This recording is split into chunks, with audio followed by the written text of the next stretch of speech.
खालिद बिन वलीद जब किले का मुहासरा कर चुके हैं, ईसाई पादरी ने अपने सारे साथियों से कहा, हम इनको 3 दिन का टाइम देते हैं कि हम इनको सुलह करने की बात करेंगे, लेकिन मेरी एक शर्त होगी, या अपने नौजवान साथियों को लेकर बाजार से गुजरते हुए आ जाए, अगर सही सलामत इनके सारे फौजी आ गए हम किले की चाबियां दे देंगे। सारे ईसाइयों ने पूछा, क्या करना क्या चाहते हो? उस पादरी ने कहा, मुल्क की मशहूर खूबसूरत लड़कियों को और जरो जवाहरात को मैं रास्ते पर बिछा दूंगा, नंगी लड़कियों को खड़ा कर रखूंगा, जब खालिद बिन वलीद की फौज यहाँ से गुजरेगी, नौजवान है, नफ्स भड़कता है, और इस तरह से एक नौजवान को खरीदने के लिए 2 ही चीजें होती हैं, एक औरत है, दूसरी दौलत है, और नौजवान इसमें फिसल जाता है। मैं जानता हूं कि जब ये दोनों चीजें सजा कर रख दी जाएं, खालिद बिन वलीद के ये लश्करी टूट पड़ेंगे औरतों पर और दौलत पर, हम आसानी से इन पर काबिज हो जाएंगे। सबने वाह वाह किया, तालियां बजाई, और पादरी आकर खालिद बिन वलीद से कहता है, हम आपसे लड़ना नहीं चाहते, हम आपसे मुकाबला नहीं करना चाहते, आप 3 दिन के बाद अपने लश्करियों को लेकर इस बाजार से गुजरते हुए आ जाइए, सही सलामत अगर आप पहुंच गए तो किले की चाबियां आपके हवाले कर दूंगा। तवज्जो, खालिद बिन वलीद ने कहा, मंजूर है, ये शर्त मैं इत्तेफाक करता हूं। वापस आया, अपने साथियों से कहा, जंग नहीं करनी है, लेकिन एक ही शर्त उन्होंने रखा है, 3 दिन के बाद इस बाजार से गुजर कर हमें जाना है, लेकिन कोई ना कोई हरबा तो होगा, कोई ना कोई साजिश तो होगी, हर चीज के लिए तैयार रहना। खालिद बिन वलीद अपने उन नौजवान लश्करियों से कह रहे थे, ऐ नौजवानों, तवज्जो से सुनना इस बात को, आज भी दुनिया ये सारे हरबों पर अमल कर रही है हमारे साथ, हमारे नौजवानों के साथ। खालिद बिन वलीद के 3 दिन गुजर गए, ईसाइयों ने अपनी तैयारियां खूब कर ली, बाजार में ओरियां लिबास में, आधे लिबास में नंगी लड़कियों को खड़ा किया, सरो जवाहरात दौलत के अंबार बिछा दिए। जब खालिद बिन वलीद के सिपाही मैदान में गुजरते हुए उस बाजार में आते हैं, पहला कदम रखा था, नजरें पड़ गई, खालिद बिन वलीद रुक गए, पलट गए, अपने लश्करियों से कहा, वही आज मैं तुमसे कह रहा हूं। उन्होंने कहा था, ऐ नौजवानों, ऐ रसूलुल्लाह के शहदाइयों, तुम्हारी इम्तिहान का दिन है, आज तुम्हारे इम्तिहान का दिन है, अगर तुम्हारा कदम फिसल गया सुबह क़यामत तक तुम पर लानतों की फटकार होगी, और अगर जमा रहा सुबह क़यामत तक अल्लाह की रहमत के फूल बरसाए जाएंगे। नौजवानों ने पूछा, करना क्या है हमें, आज कौन से इम्तिहान में कामयाब होने का तरीका क्या है इस इम्तिहान में? खालिद बिन वलीद ने कहा, कुछ न करना, बस अपने रसूल की सुन्नत पर अमल करना। कहा, हम तो करते हैं, यहाँ क्या करना है? खालिद बिन वलीद कहते हैं, मैंने मेरे मुस्तफा करीम को देखा है, जब रसूलुल्लाह मदीने के बाजार से गुजरते थे अपनी नजरें नीची करके जाते थे, आज तुम बाजार से जा रहे हो, बस इस सुन्नत पर अमल कर लो, अपनी हया की नजरें झुकाकर चलना, फिर उसके बाद अल्लाह मालिक है। खालिद बिन वलीद के जोश और वलवले से भरी हुई ये तकरीर ऐसी असर कर गई, वो नौजवान 1-2 नहीं थे, सैकड़ों की तादाद में थे, सर झुकाए बाजार से ऐसे चल रहे हैं। तारीख निगार कहते हैं वो इस तरह से चल रहे थे कि उनके सरों पर अंडा भी रख दिया जाता तो नहीं गिरता, न इधर हिलाए न उधर हिलाए, न इधर देखे न उधर देखे, और बराबर अपनी नजरें जमीन पर झुकाए हुए तेजी से चलते हुए उस किले के फाटक तक पहुंच गए। वहां वो पादरी साहब इंतजार में थे, भटक गए होंगे, औरतों से लिपट गए होंगे, दौलत जमा कर रहे होंगे, मगर ये दीवाने ठुकराते हुए हर दौलत और उरियानियत को उस किले के फाटक तक पहुंच गए। पादरी सामने आया, किले की चाबियां वादे के मुताबिक खालिद बिन वलीद की गोद में डाल दिया और कहा, एक बात बताओ ऐ खालिद, एक बात तो बताओ, ये जो तुमने जमात, ये जो तुमने लश्कर जमा किया है सिपाहियों का, ये इंसान है या फरिश्ते हैं? इनके दिल है या नहीं? इनकी ख्वाहिशात है या नहीं? इनके जिस्मों में नफ्स है या नहीं? हमने मुल्क की सबसे खूबसूरत तरीन औरतों को खड़ा कर दिया था, दौलत को बिछा दिया था, इनमें से एक भी उसकी तरफ तवज्जो नहीं किया। खालिद बिन वलीद मुस्कुराकर जो जवाब देते हैं वो हमारा ईमान होना चाहिए। क्या जवाब देते हैं? फरमाते, नादान, ऐसा ही उन आंखों को तू खरीदने की कोशिश कर रहा था जिन आंखों में पहले से जमाले मुस्तफा बसा हुआ।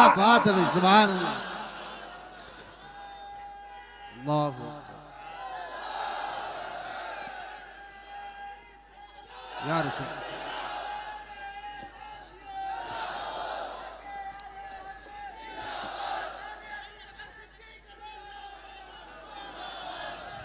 ये जो लोग लाइट के करीब हैं इनसे गुजारिश है कि आप हट जाएं, करंट मेरे अजीजों, ये जवाब था उन आंखों को दुनिया का हुस्न क्या धोखा दे सकता है जिन आंखों में पहले से जमाले मुस्तफा बसा हुआ। और तारीख ने बार बार ये गुमराह करने की कोशिशें की, एक बार नहीं, दो बार नहीं। कलयुबी में एक हिकायत है, हजरत शहाबुद्दीन कलयुबी ने लिखा है, 3 भाई एक ईसाई बादशाह की कैद में आ गए थे। तीनों सगे भाई थे और जवान भी थे। जवान ज्यादा है इसलिए खिताब कर रहा हूं। इसका मतलब ये नहीं है कि बूढ़ों के लिए कोई नसीहतें नहीं, इंसान है, नफ्स है, तो सबके लिए, सबके लिए। 3 जवान कैद में आ गए। बादशाह ने उनको ऑफर दिया कि मेरे दीन में आ जाओ, मैं सिपाही बना लूंगा, वजीर बना लूंगा। मगर वो रसूलुल्लाह के गुलाम थे, मेरे आका के शहदाई थे। कहा इतनी आसानी में तो हम दीन नहीं बेच सकते। तवज्जो है नौजवानों, ये सब तुम्हारे साथ हो रहा है। दौलत तुम्हें दिखाकर, हुस्न तुम्हें दिखाकर अगर दुनिया खरीद सकती है तो लानत है ऐसे तुम्हारी जिंदगी पर, तुफ है। फिर वो कैसा ईमान वाला है, कैसा मुसलमान है जिसने अपने नबी की मोहब्बत को हल्की चीज में बेच दिया। उसका कोई ताल्लुक नहीं है। अला ला ईमान अलिमल्ला मोहब्बत अला, आला हजरत ने लिखा है उसका ईमान ही नहीं जिसके दिल में मेरे आका की मोहब्बत नहीं। क्या बात है। अगर मोहब्बत है तो सौदा नहीं करोगे। 3 भाई एक बादशाह की कैद में आ गए और उनको ऑफर दिया गया, दीन बदल लो, हमारे दीन में आ जाओ, छोड़ देंगे। सख्त थे, जमे हुए थे, डटे हुए थे। कहा नहीं, कहा जल्लाद को बुलाओ, कोड़े मारो। कहा तैयार हैं हम। इतना नहीं, बादशाह इतने गुस्से में था, जल्लाद को बुलाया और कहा एक कढ़ाई लाओ, तेल डालो और खौलाओ। तेल डाल करके खौलाया गया। जब तेल खोलने लगा, इन तीनों में से बड़े भाई को उठाकर तेल में डाल दिया। चलते हुए तेल के अंदर जब उस नौजवान को डाला गया तो फौरन दम जदन में रूह निकल गई, शहीद हो गई। 2 भाई देख रहे हैं, अपने बड़े भाई की मौत देख रहे हैं। ये हालात आ गए, ये बातें याद रखना। थोड़ी देर के बाद बादशाह ने दूसरे से कहा अब बताओ तुम्हारा क्या इरादा है। दूसरे ने कहा अब तो और भी तुमने सख्त कर दिया इम्तिहान, हम तो अपने नबी को धोखा नहीं दे सकते और ना ही मेरे शहीद भाई को। बादशाह ने दूसरे को उठाया और तेल में डाल दिया, खोलते हुए तेल में डाल दिया। 2 शहीद हो गए। तीसरा जो था वो 22 साल 25 साल के बीच का था। ये भरी जवानी है, अंगारा होता है। हर नौजवान को ये लगता है कि ये दिन हमारे ऐश के हैं। दुनिया में जहां चमकती हुई चीज को देखता है दिल दे बैठता है, माँ बाप से भाग जाता है, घर बार को छोड़ देता है, उसको हर अच्छी चीज बुरी लगने लग जाती है। ये उम्र बड़ी खतरनाक मंजिल पे आ जाती है नौजवानों, जो इस उम्र में बच गया इंशाअल्लाह वो आगे भी बच जाएगा, आगे भी बच जाएगा। 22 साल का खड़ियल जवान है जिसके सामने उसके 2 भाइयों को खोलते हुए तेल में डाला गया। उसकी कैफियत क्या होना चाहिए? अब पूछा गया तुम्हारा क्या इरादा है? कहा इस तरह तुम 100 बार भी तेल में डालोगे तो मैं यही कहूंगा मेरा रसूल मोहम्मद सुभान अल्लाह सल्लल्लाहु अलैहि वसल्लम, हमारे आका मोहम्मद सल्लल्लाहु अलैहि वसल्लम है, मैं यही कहूंगा। बादशाह इतने गुस्से में था, कहा कि इसको चीर दो, इसको काट दो। वजीर था बादशाह का चालाक, उसने कहा इसको कत्ल कर देने, मार देने से कुछ होगा नहीं, मुझे 1 महीने का टाइम दे, इसको चेंज करके लेके आऊंगा, अगर नहीं लाया तो मेरी जिंदगी दांव पे लग जाए। बादशाह ने कहा ले जाओ, 1 महीने का टाइम है, इसको बदल करके लाओ। वजह यह थी कि उस वजीर के घर में बड़ी खूबसूरत लड़की थी जिसके रिश्ते के लिए बड़े बड़े बादशाहों के शहजादों के पैगामात आते थे। वजीर ऐसा था कि इस एक नौजवान पर अपनी पूरी मेहनत सर्व करना चाहता था। घर लाया, कमरे में रखा, अच्छी ग़िज़ाएं दी, कहा मैं तुझे मारना नहीं चाहता, कुछ नहीं, तू अपनी अपनी जिंदगी में मस्त रहे। उस नौजवान ने कहा ठीक है। उसके बाद अपनी बेटी को लगा दिया, ए बेटी तेरे पास तेरे बाप को बचाने के लिए एक ही काम है, इस जवान का दिल जीत करके ले आ, बादशाह से जो चाहे तुझे दिला दूंगा। उस लड़की ने कहा ये तो चुटकी का काम है मेरा। जिसके पास हुस्न होता है उसे ऐसा लगता है हर किसी को अपने दामे फरेब में फंसाएगी। इतना आसान नहीं है, हर कोई लट्टू नहीं होता। रात को जब ये लड़की आती, नौजवान मुसल्ला बिछाता, सजदे में चला जाता और वो खड़ी रहती बैठी रहती, खड़ी होती बैठी होती, रात गुजर जाती, वो ओंग ओंग कर चले जाती। कितने दिन हो गए, रोजाना वो बात तक नहीं करता, सर तक नहीं उठाता, उसका सजदा लंबा ही होता चला जाए। जब वो चली जाए सजदे से उठ जाए। महीना गुजरने को आया, तंग आ गई, कहा उस जवान को, ए नौजवान, ए पत्थर दिल के लड़के, जरा उठकर एक बार मुझे देख तो ले। मेरे हुस्न को देखने के लिए बादशाहों के शहजादे बेचैन रहते हैं, बड़े बड़ी जगहों से मेरे निकाह के पैगामात आते हैं, मगर मेरे बाप की इज्जत की सलामती के लिए मैं तेरे साथ लगी हूँ। क्या बात है, तुझे गुरूर कितना है, मुझे देखता क्यों नहीं? नौजवान ने सर उठाए बगैर कहा, बस तू अपने मकसद में कामयाब नहीं हो सकती, वापस चली जा, इसलिए कि इन आंखों में एक ही हुस्न बस रहा है, वो आमिना के लाल का हुस्न है। क्या बात है, नारे तकबीर। बस वो एक हुस्न बसा हुआ है बहुत और उस हुस्न को धोखा नहीं दिया जा सकता। सुभान अल्लाह। वो खातून के दिल में, उस लड़की के दिल में ऐसी हैबत तारी हो गई, ऐसी हैबत तारी हो गई, कप कपाने लग गई और खड़ी होकर कहने लगी, मैं दिल से गवाही देती हूँ कि तू भी सच्चा है, तेरा दीन भी सच्चा। सुभान अल्लाह, सुभान अल्लाह। उठ जा, मुझे आजाद कर इस तमाम वाहियात जिंदगी से, मैं तेरे साथ आने को तैयार हूँ, तेरे दीन में भी और तेरे निकाह में भी। नौजवान खड़ा हुआ, कहा कि ये ईमान लाई हुई। उस खातून ने कहा मैं तेरी बेड़ियां खोलती हूँ, मैं यहाँ से जाने का रास्ता फराहम करती हूँ। दुनिया जिसको फंसाने के चक्कर में थी, अक्सर ये देखा गया है वो खुद अपनी गर्दन मुस्तफा के कदमों में देने को तैयार। क्या बात है। शर्त इतनी है कि मोहम्मद से वफा तूने तो हम तेरे हैं, ये जहां चीज है क्या अल्लाह कलम तेरे, सुभान अल्लाह। सब तुम्हारा हो सकता है, सब तुम्हारा होगा। बस जिंदाबाद, मरहबा। मेरे अजीजों, अब सुनो आगे की बात। कलियू भी फरमाते हैं, इन जवानों की हिकायत क्यों सुना रहा हूं, ये आने वाले हालात, आने वाले हालात हैं। कहते हैं रात की तन्हाई में उस खातून ने उस नौजवान की बेड़ियां खोल दी, हुजरे का दरवाजा खोल दिया और उसको लेकर के निकल गई। कहा रास्ता मैं बताती हूँ, सल्तनत की सरहदें मैं उबूर कराती हूँ, फिर तेरी मर्जी, अगर मुझे साथ रखना है तो ले चल अपने दयार में, या फिर छोड़ना है तो छोड़ दे। उस नौजवान ने कहा कि ठीक है साथ चलो। रात के वक्त ये दोनों तन्हा साथ चल रहे थे। ये भागे हुए लोग नहीं है, ये ईमान पर इस्तिकामत वाले लोग, सुभान, ये हुस्न पर फिदा होने वाले लोग नहीं।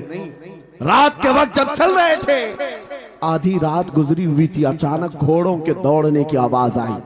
बहुत अहम बात कर रहा हूं, घोड़ों के टाप की आवाजें आने लग गई। अब ये दोनों डर करके एक दरख्त के पीछे छुप गए। उन्हें लगा बादशाह को खबर हो गई, बादशाह ने हमें पकड़वाने के लिए पूरी फौज भेज दी है। वजीर को भी पता चल गया होगा, ये डरे सहमे हुए दरख्त के पीछे छुपे हुए थे कि अब क्या होगा इसके बाद। घोड़ों के दौड़ने की आवाज कम होती गई, कम होती गई, और इनके दरख्त के आगे आकर सारे घोड़ों की आवाज रुक गई, सब रुक गए। और ये दरख्त के बाहर सर नहीं निकाल रहे थे। बाहर आई हुई जमात ने इनका नाम लेकर पुकारा, फलां बिन फलां बाहर आ जाओ। ये नौजवान कहता है जब मैं बाहर आकर देखा, ये बादशाह की फौज नहीं थी, इसके दोनों शहीद भाई पूरी जमात के साथ घोड़ों पर सवार हैं। सुभान अल्लाह। जिनको बादशाह ने खोलते हुए तेल में डाला था, वो घोड़ों पर सवार आ रहे हैं। नौजवान देख करके हक्का बक्का रह गया। पूछा भाईजान आप कैसे आए, आप कैसे आए? उन दोनों भाइयों ने कहा, ऐ हमारे नन्हे भाई, क्या तुझे पता नहीं अल्लाह ने फरमाया वला तक़ूलू लिमन युक़तलु फी सबीलिल्लाहि अमवात बल अहयाउ वलाकिन ला तशऊरून। जो अल्लाह की राह में मारे जाएं उन्हें मुर्दा मत कहो, वो जिंदा है, तुम्हें उसका शऊर नहीं। ये सिर्फ तू हमें देख रहा है, पहचान रहा है। तुझे पता है ये जो जमात हमारे साथ आई है आम लोगों की नहीं, ये बदर खंदक के सहाबा की जमात है। सुभान अल्लाह, सुभान अल्लाह, बहुत अच्छा या रसूल अल्लाह, मरहबा। अल्लाह, बात सिर्फ इतनी है, बात सिर्फ इतनी है, अगर तुम अल्लाह के सच्चे बंदे बन जाओ, हुजूर के वफादार बन जाओ, पूरी दुनिया तुम्हारे लिए घुमा दी जाए, हालात तुम्हारे लिए बदल दिए जाएंगे। थोड़े दिनों की बात है, इसीलिए इकबाल ने कहा था, सच्ची बात है नौजवानों, मेरा पैगाम ये है, अगर सुनना है तो सिर्फ इतना है, कुफ्र दम तोड़ देगा टूटी हुई शमशीर के साथ, कुफ्र दम तोड़ देगा टूटी हुई शमशीर के साथ। घर तुम निकल आ जाओ एक बार नारे तकबीर के साथ। नारे तकबीर, नारे रिसालत, नारे गौसियत, लब्बैक या रसूल अल्लाह, लब्बैक या रसूल अल्लाह, नारे तकबीर। अब बात ये सुनकर के चलो, दो मिसालें मैंने तुम्हारे सामने रखी, एक सैयदना खालिद बिन वलीद की, एक ये तीन नौजवान भाइयों की। दोनों जगह पर भी मैंने आपके सामने रखा दुनिया ने किस जरिए से हमें खरीदने की कोशिश की। खालिद बिन वलीद के जवानों को भी दुनिया औरत और दौलत से खरीदना चाहती थी, इन तीन जवान भाइयों को भी दुनिया दौलत और औरत से खरीदना चाहती थी। आज भी वही सिचुएशन है। आज अगरचे सामने तुम्हारे सामने नहीं लाया जाता, लेकिन हर एक की मुट्ठी में इंटरनेट पहुंचा करके, गंदी तस्वीरें तुम्हारे सामने पहुंचा करके तुम्हारे ईमान को खरीदने की दुनिया कोशिश में लगी हुई है। आपको पता है पूरी दुनिया की सबसे बड़ी इंडस्ट्री पोर्नोग्राफी की है। ये बॉलीवुड और हॉलीवुड कुछ नहीं लगते उसके सामने। पोर्नोग्राफी जो और यहाँ गंदी फिल्में बनाने वाली इंडस्ट्री सबसे बड़ी है, करोड़ों अरबों डॉलर उसमें खर्च किए जाते हैं। किस वजह से? तुम्हारी आंखों की हया खत्म हो जाए, तुम्हारे ईमान का कत्ल हो जाए। आज नौजवान ये समझता है मेरी मुट्ठी में मोबाइल है, मुझे कौन देख रहा है। ये घर के अंदर तारीकी में बैठ करके अपनी आंखों का सौदा कर रहा है। इन और यहाँ तस्वीरों को तुम अपनी उंगलियों के पौर से हिला हिला करके देख रहे हो। एक बात याद रखना, हो सकता है तुम्हारी माँ से पोशीदा है, तुम्हारे बाप से छुपी हुई हरकत है, तुम्हारे भाई और दोस्तों से छुपी हुई हरकत है। कुरान कहता है यअलमु खाइनतल अयुनि वमा तुख्फी सुदूर, वो अल्लाह है जो तुम्हारी आंखों की खयानत को देख रहा है, तुम्हारे दिलों में छुपे हुए हालात को भी वो जानता है। इसलिए याद रखना, आज हमारी की हुई हरकतों के लिए मेरा मौला फरमाता है फमन यअमल मिस्काल ज़र्रतिन खैरन यरा वमन यअमल मिस्काल ज़र्रतिन शर्रन यरा। जो एक राई के दाने के बराबर भी नेकी करेगा, कयामत में दिन वो भी दिखाया जाएगा, और एक राई के दाने के बराबर बुराई करेगा वो भी दिखाया जाएगा। लुकमान हकीम ने अपने बेटे को यह नसीहत की थी, या बुनैया इन्नहा इन तकुन मिस्काल हब्बतिन मिन खरदलिन फतकुन फी सखरतिन औ फी समावात औ फिल अर्द याति बिहा अल्लाह। लुकमान हकीम उनका नाम है जिनका जिक्र कुरान में आया है, अगरचे नबी नहीं है, लेकिन अपने बेटे को क्या नसीहत किया था, बेटा अगर तू बुराई करेगा, चाहे पहाड़ की चट्टान में अंदर जाकर या आसमानों में जाकर या जमीन में अंदर जाकर, कहते कहीं जाकर कर ले, याति बिहा अल्लाह, अल्लाह वो तेरे सामने लाएगा, अल्लाह तेरे सामने लाएगा। क़यामत के दिन बेआबरू होना हो, जलील और रुसवा होना हो, तो फिर आपकी मर्जी। इज़ा लम तस्तही फस्ना मा शि'त, जब तुम्हारी हया निकल जाए तो तुम जो चाहो कर लो, और अगर ईमान की हया बाकी है तुम्हारे हाथ पैर कांपने चाहिए, तुम्हारे हाथों में कपकपी आ जाए मैं क्या करने जा रहा हूं। ऐ नौजवानों, आज वही सिचुएशन दोबारा आई है। तुम्हारी आंखों को खरीदने के लिए करोड़ों डॉलर लगाए गए। तुम्हें एक बात याद है, बरेली से बड़े करीब रहते हो, ये आला हजरत का इलाका है ना, आला हजरत वाले लोग हैं। मेरे आला हजरत ने 100 साल पहले कहा था, आंख से काजल साफ चुरा ले, क्या या वो चोर बला के है, तेरी गठरी ताकी है और तूने नींद निकाली है। सुना जंगल रात अंधेरी छाई बदली काली है, सोने वालों जागते रहियो चोरों की रखवाली है। बात। ये किसके लिए कहा था आला हजरत ने? कभी आपने सुना? हमारे एक साहब है, उनसे हमने कहा था कभी किसी थाने में ऐसा भी केस रजिस्टर हुआ है कि किसी की आंख से काजल चुराया गया हो और आके कंप्लेंट किया हो किसी ने? आप थाने में जाकर पूछे, वो हंसेंगे। मियाँ, मोबाइल चोरी के वाकयात होते हैं, पॉकेट मार होते हैं, पैसे चोरी के होते हैं, सुन्ना चोरी, चैन चोरी। ये पहला केस सुन रहे हैं कि किसी की आंख से काजल भी चुराया। ये कैसे हो सकता है? ये इस्तिआरा है। मेरे अजीजों, मोमिन की आंख का काजल वो शीशी और डब्बी वाला नहीं, मोमिन की आंख का काजल इश्क मुस्तफा हुआ करता। क्या बात। मोहब्बत मुस्तफा है। और ये छीनने के लिए बड़े बड़े चोर बैठे हुए हैं। तुम्हारी आंखों की हया खत्म हो गई तो तुम जो चाहे करने लग जाओ। तुम्हारी आंखें अगर भटक गई, इसीलिए मेरे आका ने फरमाया अन्नज़रतु सहमुम मिन सिहामिश शैतान, नजर शैतान के तीरों में से एक तीर है। ये नजरें ही धोखा खाती हैं। फिर ये जो बेहयाई आज आम है, यहां तक कि ये जिस्म फरोशी पर ले आती है, औरत को उसके नंगेपन तक लाती है और मर्द को उसकी बर्बादी पर लाती है नजरें। इसीलिए दवा बताऊं अपनी नजरों को बचाने का? दवा चाहते हो? उसी आला हजरत के शहजादे ने दिया था, मुफ्ती आजम हिंद ने दिया था। दुआ करो बारगाह रब्बुल आलमीन में कुछ ऐसा कर दे मेरे किरदिगार आंखों में, कुछ ऐसा कर दे मेरे किरदिगार आंखों में, हमेशा नक्श रहे रूए यार आंखों में। उन्हें न देखा तो किस काम की है ये आंखें कि देखने की है सारी बहार आंखों में। ऐ नौजवानों, तुमने अभी तक जमाले मुस्तफा को शायद सुना नहीं होगा, या तुम्हें देखने की वो तमन्ना आई नहीं होगी जो होना चाहिए। जिस दिन ये तमन्ना आ जाए, हर हुस्न फीका लगने लग जाए, हर खूबसूरती हेच लगने लग जाए, दुनिया की चकाचौंध पर तुम्हारा दिल कभी नहीं जाएगा। बस एक तमन्ना दिल में पैदा करो, अगर अब कोई आंखों में देखना है, एक ही चेहरा देखना है, वो आमीना के लाल का चेहरा देखना। तमन्ना है या नहीं? तमन्ना है? अगर है तो सुनो क्या था चेहरा।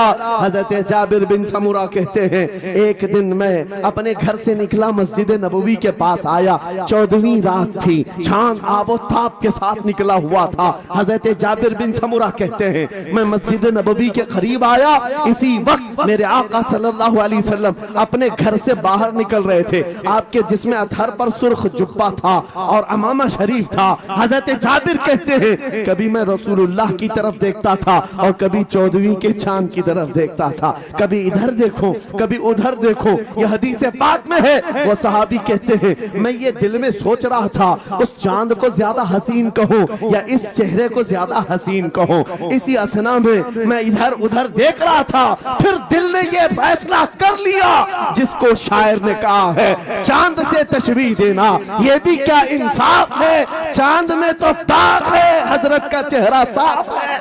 नारे तकबीर, नारे रिसालत, नारे गौसियत, फैज़ाने सरकारे मदीना, इस्लाहे मुआशरा कॉन्फ्रेंस, मुफ्ती सलमान हजरी साहब किबला।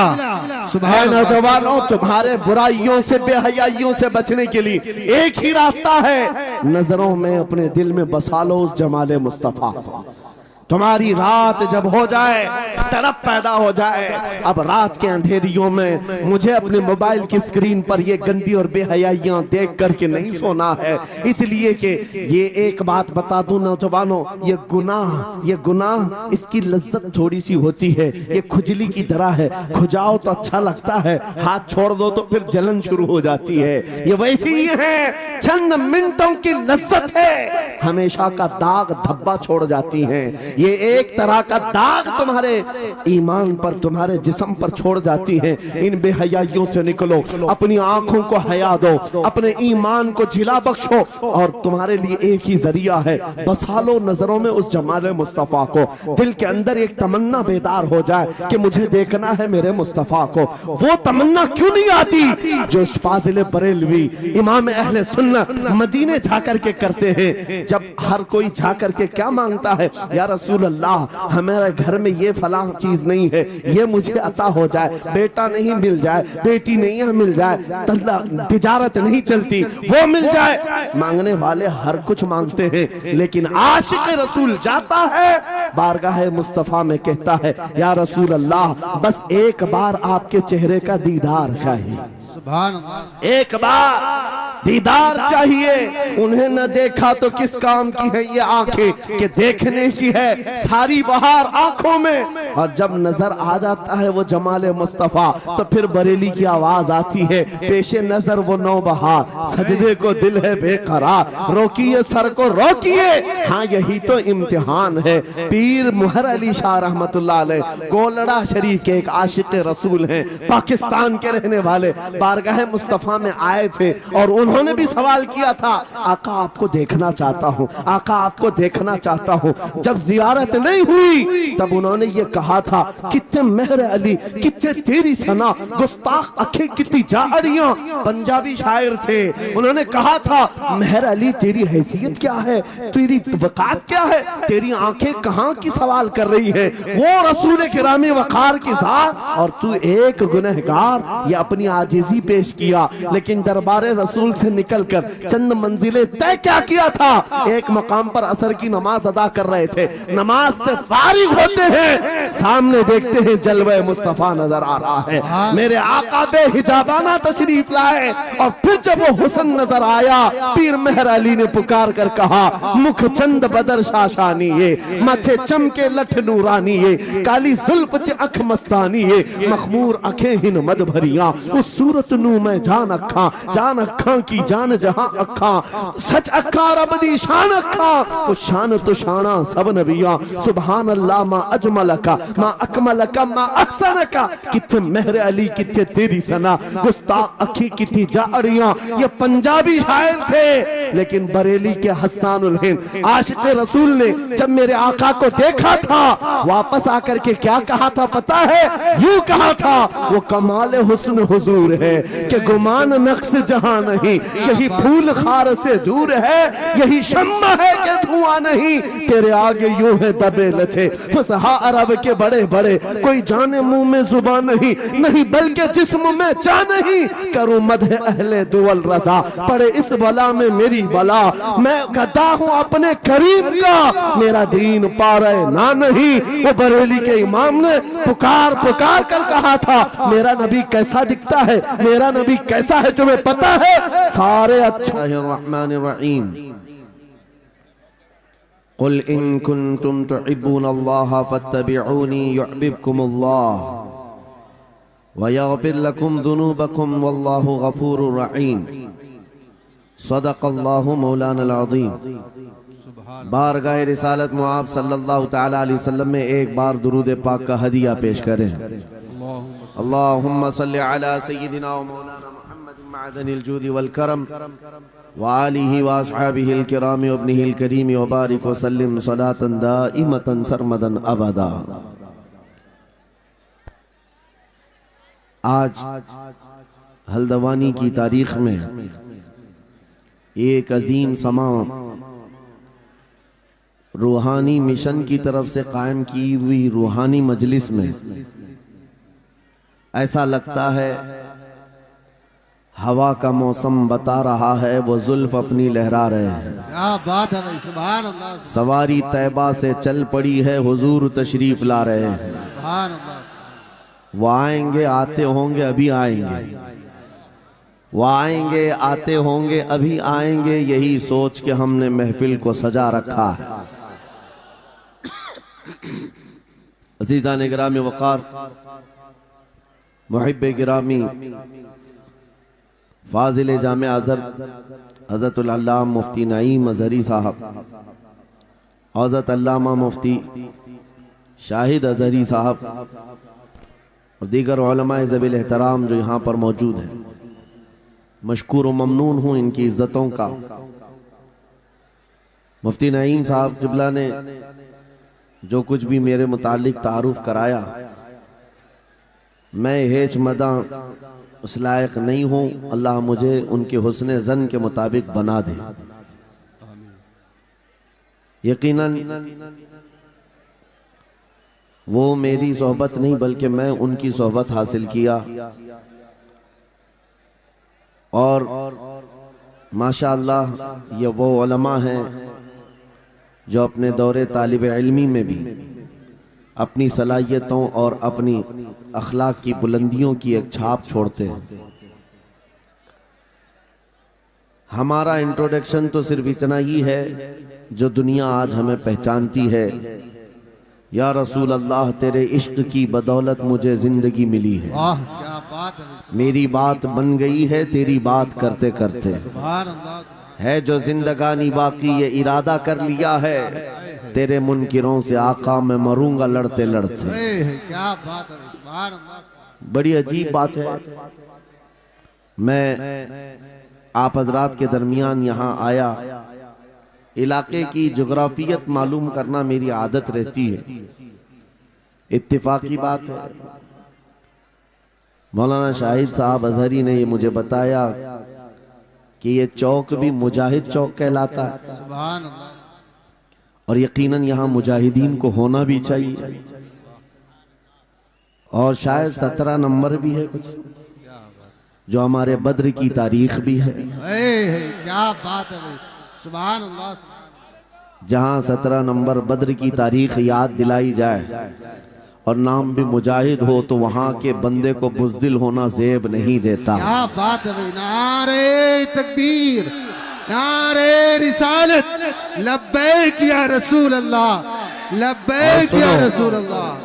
ऐ सुन्नी नौजवानों, आपके इस जलसे पाक में आने से कबल डॉक्टर समी साहब ने मुझे ये हालात भी सुनाए और बता रहे थे कि यहाँ किस तरह की वाहियात और खुराफात भी चल रही हैं। लेकिन साथ में एक अफसोसनाक खबर ये भी मिली कि एक इतना बड़ा गंजान आबाद इलाका जिस पर जालिमों की बुरी नजर लगी हुई है और वो तुम्हारे घरों से तुम्हें बेघर करने की कोशिश में लगे हुए हैं। एक बात याद रखो, मैं आज के इस मिंबर से उन्हें पैगाम दे करके जाता हूँ, तुम क्या तुम्हारे बाप दादाओं ने भी उखाड़ने की कोशिशें की हैं। क्या बात। और सिर्फ ये एक खित्ता नहीं है, एक खित्ता नहीं है, इन कीड़ों की तो कोई हैसियत नहीं। इनका बाप इजराइल मिलकर गज्जा को कुछ नहीं कर सका। कत्ल करने का मतलब फना करना नहीं होता। इजराइल जैसी जालिम ताकत जिसके पास सुपर पावर ताकतें, पेट्रोट मिसाइल भी हैं, दादा अमेरिका साथ में खड़ा हुआ है, यूरोपीय यूनियन साथ में खड़ी है और निहत्ते कंकरियां लेकर खड़े होने वाले बच्चों का मुकाबला कर रहे हैं। और एक दो नहीं 10,000 से ज्यादा कत्ल भी कर डाले, बच्चों को मार भी दिया, लेकिन पेट नहीं भरा, डर खत्म ही नहीं हुआ। वो डर अभी भी खत्म नहीं हुआ। हजारों को कत्ल तो कर लिया, लेकिन रात की नींद और चैन अभी भी बेकार है, गारत है, क्योंकि उन्हें अंदाजा है इस बात का कि इनमें एक भी जिंदा बाकी रह गया तो कल का वो सलाहुद्दीन बन सकता है। क्या बात। तारीख दोहराई जा सकती है। तुम्हारे इलाकों को उखाड़ फेंकने और इसको बेघर करने की एक ही साजिश होती है कि ये गुलामाने उम्मत मुहम्मदिया में रसूल पाक सल्लल्लाहु ताला अलैहि वसल्लम की इस उम्मत में कोई शेर बेदार ना हो जाए, वरना कुत्तों की नींद हराम करके रख देगा। क्या बात है। मेरे अजीजों, अपनी वैल्यू समझो, अपनी हैसियत समझो। जब तुम्हारे साथ बुरी नजर लग जाए तो तुम्हारे उरूज और इर्तिका की मंजिलें शुरू हो जाती हैं। उन जालिमों को ये तारीख याद होना चाहिए कि जब मेरे ख्वाजा सरकार गरीब नवाज हिंदुस्तान तशरीफ लाए थे, उनके आने के बाद जो कुछ भी उनके साथ किया गया, उनके बाप दादाओं ने तारीख बताई होगी। गरीब नवाज को निकालने के लिए, उनकी झोपड़ी उजाड़ने के लिए, उनके खीमे को तोड़ने के लिए, यहाँ तक के सरकार गरीब नवाज जिस दरख्त के नीचे बैठे वहां से उठवा दिया, क्या क्या नहीं किया। लेकिन आज तारीख 800 साल के बाद भी सन्नाटेदार थप्पड़ मार करके बता रही है, जिसको तुम यहाँ से बेघर करने की कोशिश कर रहे थे, अल्लाह ने उसे ऐसा बादशाह बनाया। तुम्हारी हुकूमतें 5 साल के बाद डील डोल होने लगती हैं, और उस मर्द कलंदर की हुकूमत 800 साल से चल रही है, वो भी गर्दनों पर नहीं, लाखों दिलों पर हुकूमत कायम है। क्या बात है, सुभान अल्लाह। कुरान में अल्लाह फरमाता है, वो अम्मा मा यनफउन नास फयमकुतु फिल अर्द, जो लोगों को नफा देता है वो जमीन में बरकरार रहता है। कुरान की आयत पढ़ करके मैं तुम्हें हौसला देता हूँ, तुम्हें यह हौसला देता हूँ। अल्लाह ने कुरान में फरमाया, इन्ना अर्दी वासिआ, मेरी जमीन बहुत कुशादा है, मेरी जमीन बहुत कुशादा है। रब ताला फरमाता है, वलक़द कतबना फी ज़बूरी मिन बादि ज़िक्र अन्नल अर्ज़ यरिथुहा इबादियस सालिहून, हमने ज़बूर में ये लिख दिया है कि हम इस जमीन का वारिस नेक बंदों को बनाएंगे। सुभान अल्लाह। आप इस बात के खौफ में न रहे, इस बात के खौफ में न रहे। अजीज़ा ने गिरामी वक़ार, जो काम तुम्हें करने के लिए कहा गया है वो क्या है? वो एक ऐसा इनकलाब इस जमीन से आना चाहिए, एक ऐसा इनकलाब। आपको मैं एक बात बता दूं, तारीख में जो तुम्हारी सिचुएशन और तुम्हारी हालत के मुताबिक हो, मैं वो बात करने की कोशिश करता हूं ताकि तुम्हारे दिल पर असर हो। आप जिस इलाके में रह रहे हैं, आप यहाँ के हालात बेहतर जानते हैं। वो दिन याद करो जब नबी पाक सल्लल्लाहु तआला अलैहि वसल्लम ने ऐलान नबूवत फरमाया मक्का में, और उसके बाद कुफ्फार और मुशरिकीन का जुल्म शुरू हो गया। गरीब सहाबा को पकड़कर मारते थे। हजरत बिलाल हबशी, हजरत खुबैब इब्न अदी, हजरत खब्बाब इब्न अल-अरद, हजरत जैद बिन दसना, हजरत अम्मार बिन यासिर, ये वो सहाबा हैं जिनको सिर्फ मारा नहीं गया है, आग में तपाया गया है। सब कर लिया।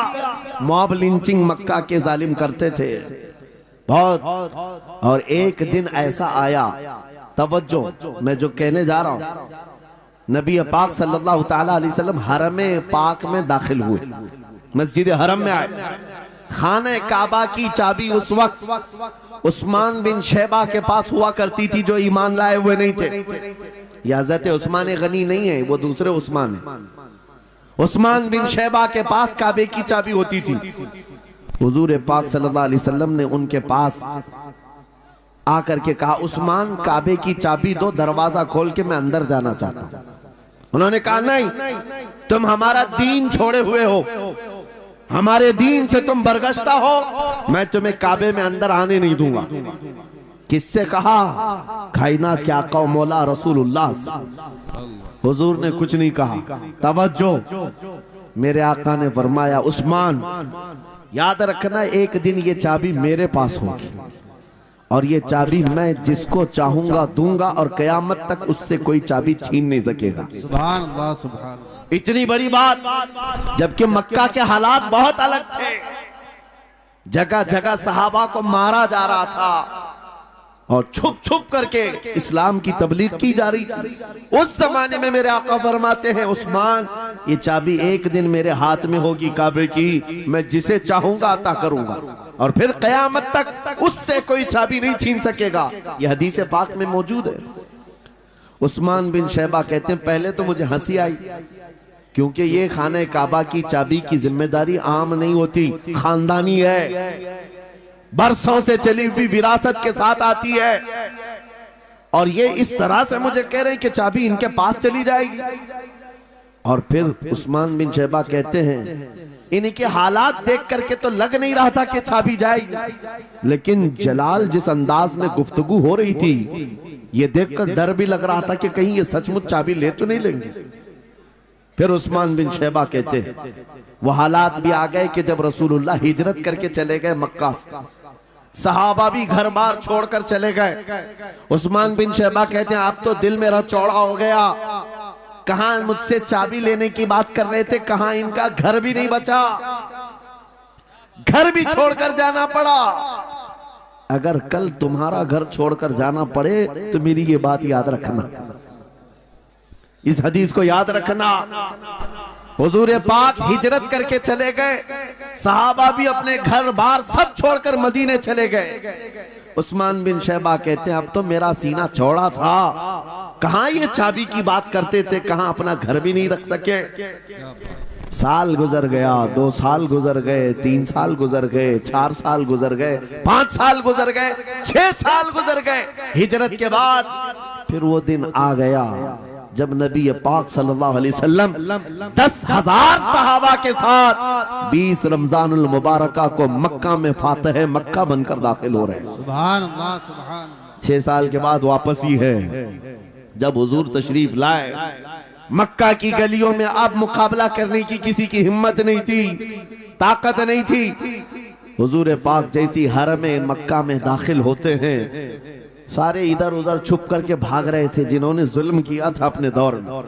कोई इसके घर भाग रहा है, कोई उसके घर भाग रहा है। वो दिन आएगा, याद रखो, वो दिन याद रखना।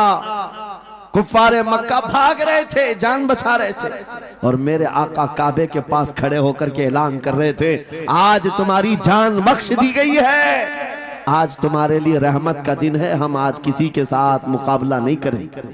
हुजूर अपनी रहमत के खैरात बांट रहे हैं। फिर अब सुनो, 10,000 सहाबा के साथ जब मक्का मुकर्रमा में मेरे आका दाखिल हुए, अब खाने काबा खोलने की बात थी। चाबी किसके पास है? उस्मान बिन शैबा के पास। बुलाया रसूलुल्लाह ने, कहा है उस्मान बिन शैबा? आए, सर झुकाए हुए आए, ईमान लाए हुए नहीं थे। कहा लाओ चाबी। चाबी दे दिया हुजूर के हाथ में। कहा है उस्मान, क्या मैंने ये बात नहीं कही थी एक दिन ये चाबी मेरे हाथ में आएगी? वो सर नहीं उठा सके, सर झुकाए खड़े रहे। मेरे आका ने अपने हाथों से चाबी खोला, खाने काबा का दरवाजा खोला, और वहां से सारे शिर्क व कुफ्र की आलाइशों को पाक किया। फिर उसके बाद चाबी बंद करके, अब सुनो, मेरे आका बाहर आए और फरमाया आज मैं ये चाबी ऐसे आदमी के हाथ में दूंगा जिससे कयामत तक कोई छीन नहीं सकेगा। कितना बड़ा फरमान है मेरे आका का। हुजूर ने जब ये फरमाया तो जो बड़े बड़े सहाबा थे उनके दिलों में ख्वाहिश थी काश चाबी हमें मिल जाए, हमारे खानदान में चलती रहे। वहां सिद्दीक अकबर भी हैं, फारूक आजम भी हैं, उस्मान इब्न अफ्फान भी हैं, हैदर कर्रार भी हैं, रिदवानुल्लाहि अलैहि मजमाइन। सब सहाबा के दिल में ख्वाहिश थी ये चाबी हमें मिल जाए। मेरे आका सल्लल्लाहु अलैहि वसल्लम ने सबकी तरफ देखा और फिर आयत पढ़ी, इन्नल्लाह यअमुरुकुम अन तुअद्दुल अमानाति इला अहलिहा, बेशक अल्लाह तुम्हें हुक्म देता है अमानत उसके अहल के सुपुर्द कर दो। ये आयत पढ़ करके मेरे आका फिर उन्हीं शख्स को बुलाते हैं जिनके पास पहले से चाबी थी। उस्मान बिन शैबा, करीब आओ, करीब आओ। वो कहते हैं मेरी तो हालत गैर थी, आज तो मैं मुजरिम बन करके आया था, कैदी बन करके आया था, मुझे तो आज मारा जाना था, ईमान लाए हुए नहीं थे। हुजूर ने कहा ये चाबी वापस मैं तुमको ही देता हूँ और सुबह कयामत तक ये तुम्हारे खानदान में रहेगी। इतना कहना था, उस्मान बिन शैबा ने पुकार कर कहा ला इलाहा इल्लल्लाह मुहम्मदुर रसूलुल्लाह। क्या बात है, सुभान। मेरे अजीजों, आज भी जाकर देख लेना, दसियों बादशाह आए होंगे, सैकड़ों हुकूमतें बदल गई होंगी, खाने काबा की चाबी आज भी उस्मान बिन शैबा के खानदान में ही मौजूद है। वो सहाबी रसूल। मैं ये हदीस इसलिए आपके सामने अर्ज किया, तुम उस रसूल के उम्मती हो, उस रसूल के उम्मती हो जिन्हें एक बार ललकार करके चैलेंज कर दिया गया था कि काबा की चाबी नहीं देंगे। मेरे आका सल्लल्लाहु अलैहि वसल्लम ने अपने जलाल और जमाल के संगम के साथ ऐलान फरमाया था ये चाबी मेरे हाथ में होगी। आज उस हबीब कायनात रसूल कायनात सल्लल्लाहु अलैहि वसल्लम की उम्मत को मैं ये हदीस सुना करके अर्ज कर रहा हूँ, हालात अगर मक्का जैसे आ गए तो नर्वस मत हो जाना, हमारा घर लुट जाएगा, हमारी चाबियां चली जाएंगी, हमारे कुवाड़ दरवाजे बंद हो जाएंगे। उस नबी को याद करना, आका आपका उम्मती अगर बेघर किया जा रहा है, आपकी तरफ से मदद आ जाए, और आएगी, मेरा यकीन है मदीने से आवाज आएगी। आज ये जालिम कुत्ते अगर तुम्हारा दरवाजा बंद करते हैं, इंतजार करो, इंतजार करो, कुछ देर की खामोशी है, फिर शोर आएगा। आज कुत्तों का वक्त है, कल हमारा दौर आएगा। नारे तकबीर, नारे रिसालत, अज़मते रसूल, शाने रसूल, फैज़ाने औलिया इकराम, फैज़ाने आशिक़े रसूल। बात सिर्फ इतनी है कि हम छोटी छोटी तकलीफों से बिलबिला उठते हैं और हम सबर की तरफ नहीं देखते। हमें हालात आज हिला दिए जाएंगे, झिझोड़ दिए जाएंगे। कुरान पाक में रब ताला फरमाता है, अम हसीबतुम अन तदखुलुल जन्नह वलम्मा यातिकुम मसलुल लज़ीना खलौ मिन क़ब्लिकुम मस्सतहुमुल बअसाउ वद्दर्राउ वज़ुलज़िलू हत्ता यक़ूलर रसूलु वल्लज़ीना आमनू मअहु मता नस्रुल्लाह अला इन्न नस्रल्लाहि क़रीब।